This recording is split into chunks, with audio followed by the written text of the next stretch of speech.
Moving on then, my friends, to audit committees. First thing I want you to notice is that audit committees, they should have some financial experience, and they should ideally be made up totally of these folks here, these NEDs, these non-executive directors. Obviously, executive directors are people who work there day to day. Non-executives, they don't work there day to day. They are there just to provide some expertise and some independence and that sort of thing. So, think about an audit committee. Now, an audit committee stands between the board and the auditors, or it stands between the board and the internal auditors. Now, think about it from the external auditor's point of view then. If the external auditor wants to make sure that things get done, he could just go straight to the board, but remember the board are on this day-to-day things, they're working hard on day-to-day stuff, so it's a good idea to go to the audit committee first. The audit committee will be used to dealing with the auditors, it will be their job to deal with the auditors, and it'll also be their job to make sure that the board does what the auditor says it should do. And similarly with the internal audit, they can make sure that the internal audit's reports get looked at properly by the board and get acted on properly, and they also provide some independence. So if you want to criticise the board, it's a lot easier to say this through the audit committee, because the audit committee obviously aren't the board, and so therefore you feel more ready, you feel easier to criticise or to question the board if it's going through another party.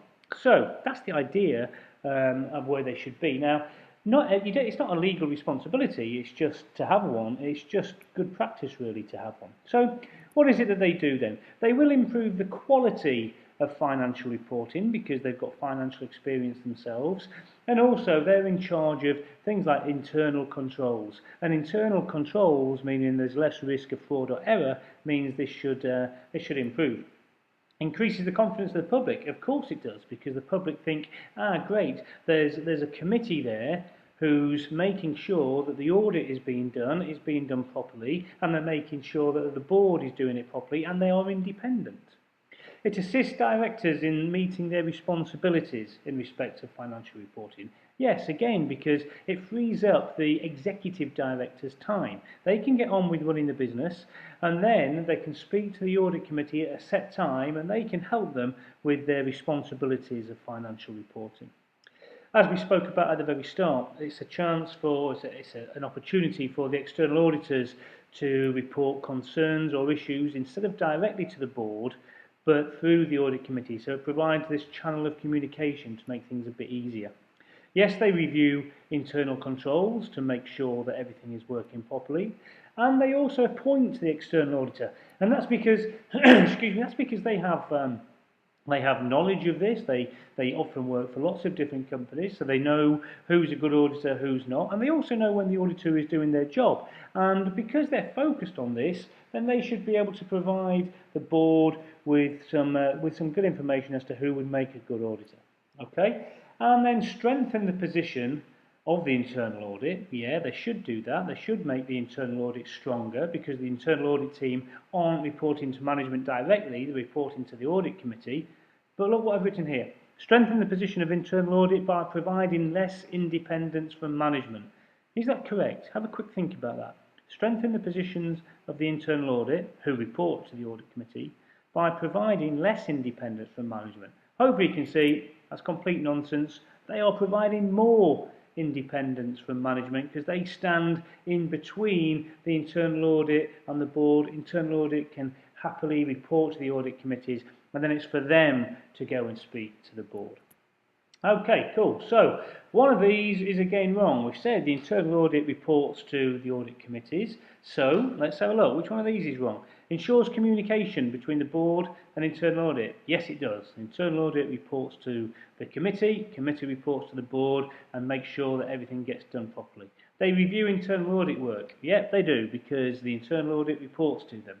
They provide a reporting mechanism for the findings that the internal audit team have made. Yeah, perfect. The internal audit reports to them. The audit committee then goes to the board and makes sure that the board does it. Evaluates how the management can respond to this. Yes, they can see, well, we gave you this report. They can say that to management, to the board. Why haven't you done it? They meet with the head of the internal audit at least once a year, without management there. Yes, they do, at least once a year, but without the presence of management, because the internal audit will be auditing how things are going. They'll be auditing the actual business. And so therefore, the people who are responsible for the business, if you've got a criticism, you don't want to tell them directly. So without them being here is a good thing. The Audit Committee assesses and monitors how good the internal audit function is. Obviously they do, because they report to them.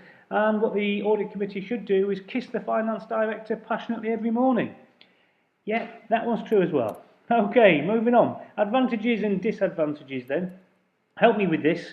Executive directors may perceive it as a threat. Yeah, that's true, because they're not hearing things directly. So you could see that as a disadvantage. It affects the external auditor's independence. Yeah, it does, but in a good way maybe, because the internal auditor can then be independent from the board, can deal directly with the audit committee as opposed to just the board.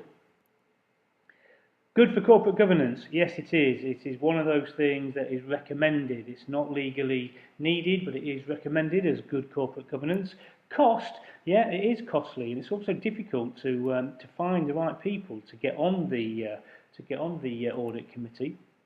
Detail, yeah, they should be able to deal with more details, and the audit committee can see the reports in details and then can make sure that the board just sees what they need to see.